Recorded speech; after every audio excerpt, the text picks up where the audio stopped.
R7 network.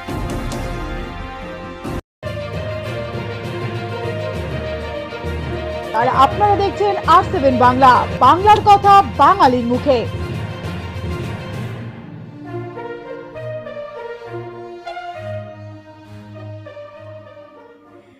Asansol উত্তর বিধানসভার AIMIM প্রার্থী দানিশ আজিজ মনোনয়নপত্র জমা করলেন। সূত্রের খবর, 2021-এর বিধানসভা নির্বাচন শুরু হয়ে গিয়েছে। প্রথম, দ্বিতীয়, তৃতীয় দফার ভোট অনুষ্ঠিত হয়েছে। মোট 8 দফায় 294টি কেন্দ্রে ভোট অনুষ্ঠিত হবে। জানা যায়, আসানসোলের উত্তর বিধানসভার AIMIM প্রার্থী দানিশ আজিজ মনোনয়নপত্র জমা দিলেন। এদিন শান্ত স্নিগ্ধভাবে কর্মী সমর্থকদের সাথে নিয়ে এসে আসানসোল মহকুমা দপ্তরে মনোনয়ন জমা করলেন দানিশ আজিজ। কি বলছেন? হ্যাঁ হ্যাঁ, আচ্ছা, দেখুন, সব থেকে প্রথম আপনাকে বলে দিই, আমি এটা ইলেকশন বলতে গেলে আমি এর আগে ইলেকশন ফাইট করেছি, কলেজ ইলেকশন, ঠিক আছে। হ্যাঁ, নিশ্চয়ই সামনে একটা বড় অপরচুনিটি আছে, এই বিধানসভা নির্বাচন, ঠিক আছে। তো দেখা যাক আগে যেভাবে আমরা রেসপন্স পাবো। আমরা সব থেকে প্রথম থেকে একদম লাস্টলি অবধি একটাই জিনিস মনে রাখবো কি, হ্যাঁ, যত পারবো আমরা লোকের কাছে যাওয়ার চেষ্টা করব আর ওনার কাছেই পৌঁছানোর চেষ্টা করব। আর কথা রইল মলয় ঘটকের, তো ওনার তো আমি কথাই করতে চাই না, বাদ দিন ওনার কথা। Thank you.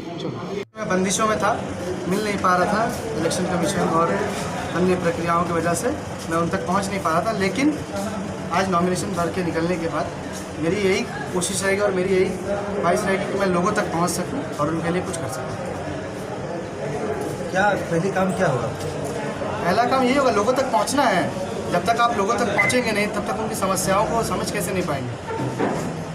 आप तो अभी बहुत यंग हो और आपका उम्र भी बहुत कम है, ये माइंड में कब आया कि आपको एमएलए का भी कैंडिडेट के लिए कॉन्टेस्ट करना? एक्चुअली देखिए, ये मेरा ड्रीम है, ठीक है ना। मैं जब कॉलेज में था तब से ही मेरा ड्रीम था, ठीक है। आप देखे होंगे लास्ट टाइम कॉरपोरेशन इलेक्शंस वगैरह भी जो गुजरा, उसमें मेरा बहुत बड़ा रोल रहा है। लेकिन मेरी ये कोशिश रही है हमेशा से कि मैं लोगों के लिए सोचूं और एक अच्छा जगह पे जाने की कोशिश, और एडमिनिस्ट्रेटिव जगह पे जाकर आप जब लोगों की मदद कर सकोगे ना, तो वो मदद करने का तरीका ही कुछ और रहेगा और डिसिप्लिन रहेगा। आपने MIM को ही क्यों चुना? क्योंकि असदुद्दीन अवैसी साहब से इंस्पायर्ड हुए, और असदुद्दीन अवैसी साहब से इंस्पायर्ड होने के बाद आसनसोल क्षेत्र में मैंने देखा कि असदुद्दीन अवैसी साहब को चाहने वाले बेइंतहा लोग हैं, हज़ार की तादाद में उनको चाहने वाले लोग हैं। तो मेरी यही ख्वाहिश थी और मेरी यही तमन्ना है आगे कि मैं जो भी करूं मजलिस के लिए करूं, और मजलिस के साथ साथ लोगों तक पहुंच सकूं, मजलिस के माध्यम से लोगों तक पहुंच सकूं।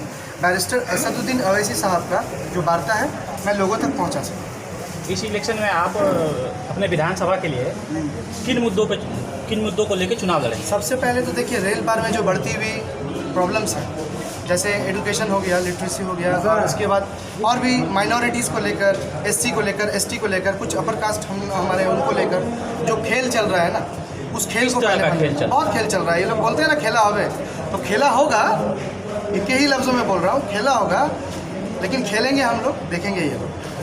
आपके बारे में ये कहा जा रहा है कि आप बीजेपी के राह आसान कर रहे हैं, माइनॉरिटी वोट को काट कर बीजेपी को मजबूत कीजिएगा। सर, इससे पहले जब CPM थी और TMC खड़ी हो रही थी, उस वक्त तो कोई नहीं बोलने आया कि TMC का रास्ता आसान कर रही है, CPM का रास्ता मुश्किल कर रही है।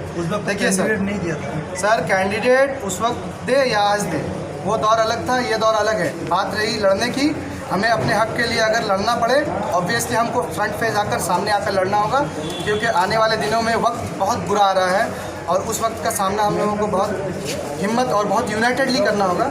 इससे बेहतर है ना कि आज से हम लोग तैयारी करेंगे, minority, SC, ST, upper caste, Sikh, Hindu, Muslim, Sikh, ईसाई सब एक साथ मिलकर अगर लड़ेंगे तो आने वाले दिनों में हमारे ऊपर कोई परेशानी नहीं आएगी ना। लाख कोई भी कितना परेशानी आ जाए दुनिया में। इस इलेक्शन में 3 ऐसा काम जो अपने विधानसभा के लोगों से वादा करेंगे। सबसे पहले मेरी सबसे पहली कोशिश रहेगी कि रेल पार में जो एजुकेशन सिस्टम है, एजुकेशन सिस्टम को सही करना।